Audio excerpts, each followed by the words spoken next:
Hello, dear friends. Good morning, good afternoon, good evening. It is news time again from this very good channel. Welcome back.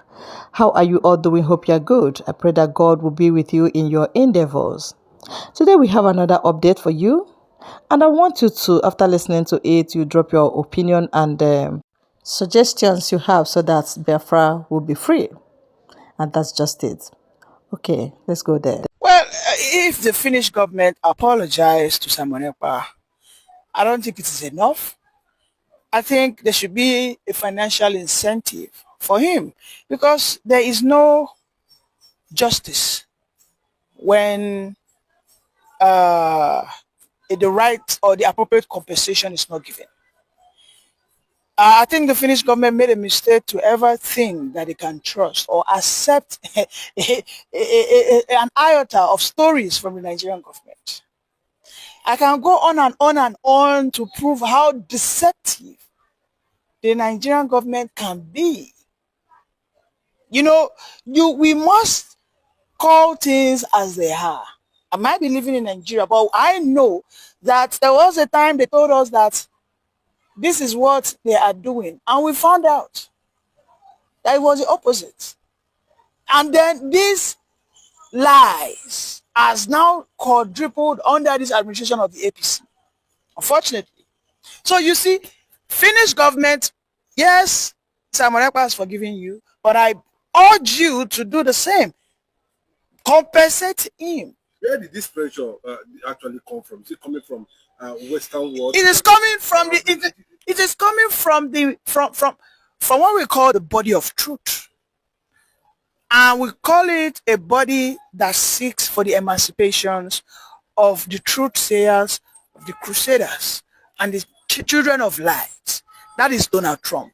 Let me tell you, Donald Trump has vowed that under his watch, Christians or Christian nations or Jews who represent the light, who accept or agree what we call human freedom, not human enslavement, that he will not allow it in any way to thrive. You know, the people that were so joyous when Simon Ekpa started having these issues were the Fulani people. They were jubilating. They were rejoicing in the north that, this guy who used to be our nemesis. You can see ever since Simon Ekpa has been silent, there have been some series of attacks in Enugu, in Ebonyi. So now they are shivering in their spine that, indeed, Finnish government have caught up with us that we lied. And this man who is a thorn in our flesh will come back. All of a sudden, you will see that in a couple of days, those Fulani people will be pushed back into their shells. Because they say that it is only a lion that faces its battle without a show of fear. And these are the people who represent the Igbos or the Biafrans, shall I say. The Simon Ekpa, the likes of the Mazinam, the Kanu. I mean, look at what is going on everywhere now. Look at what happened in Edo State. There is a prophecy that was said by Mazinam the Kanu as a 2018 or thereabout, or 2019, 2020, where he said that this issue, this conundrum, is not just about ethnicity. It is simply about conquest. And he labeled it correctly that it is a Fulani conquest. Otherwise, why will a governor who has always had his people killed for a period of 1 year, 2 years by these same Fulani marauders? So now, because his own people who feel that they have been abandoned and decided to take justice into their hands, and they call it Jogu justice. Okay, when the government fails, what do you think is going to thrive? Anarchy will thrive. If the government was up and doing, there wouldn't be anything called Jogu justice. If the government of Nigeria was a fair and just one, we would not be talking about a Simon Ekpa. Because a Simon Ekpa of himself was once a believer of the Nigerian state. He wasn't just a believer, he was a professional athlete that won gold. But when it got to a point When he was about to go for an international event, you know what they did? They shortchanged Simon Ekpa. They brought a northerner who didn't have the competence, who didn't have the capacity of Simon Ekpa. They pushed Simon Ekpa down and they took that person. And that person went to that international stage and he embarrassed the Nigerian country. That was the very day Simon Ekpa had a change of turnaround. That is what Nigeria has been built on.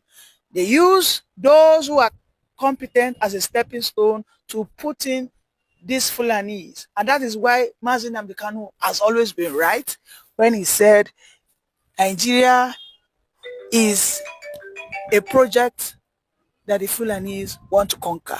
It might take them 30 years, it might take them 40 years.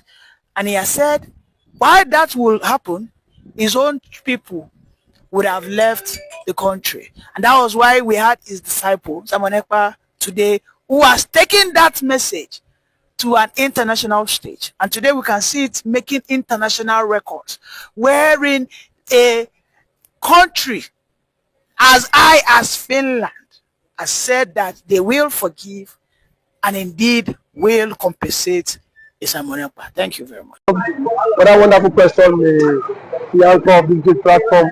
First and foremost, I want to say Simon Ekpa has come out to say, or has outlined countless times, that he said that the Nigerian government cannot win Biafra with a barrel of gold for a second time. Now when he said that, see, Nigerian government cannot win Biafra with a barrel of gold, it means that nobody needs to die for them to exit Nigeria. Now, Ojogun fought Biafra in a different dimension. Now, Mazi Nnamdi Kanu did it via his own dimension. So Ekpa is taking it globally. And now, we've seen world body recognize Biafra. We've seen the UN and then some other global body have come out to endorse the Biafra struggle. So kudos to him, it is a plus. Some persons have come out to say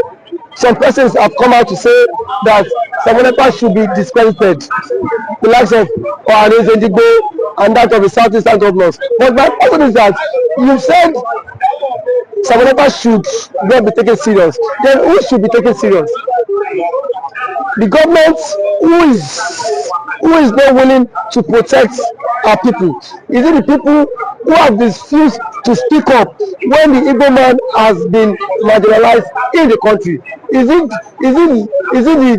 the same governors who have become a tools in the hands of their Fulani master? So for you to even have a character like Simon Ekpa and Nnamdi Kanu to have come out to say enough is enough, that we are tired of this contraption called one Nigerians. It shows that these people have this mindset that, see, they can no longer be the slave. When Southern Sudan and South Sudan wanted parted ways, nobody killed each other. Nobody go through the route of violence. It was done amicably. So Simon Ekpa is doing it amicably for him to convince world leaders that this thing is possible. And why the government of the day, the present government of Nigeria, are not seeing it that way.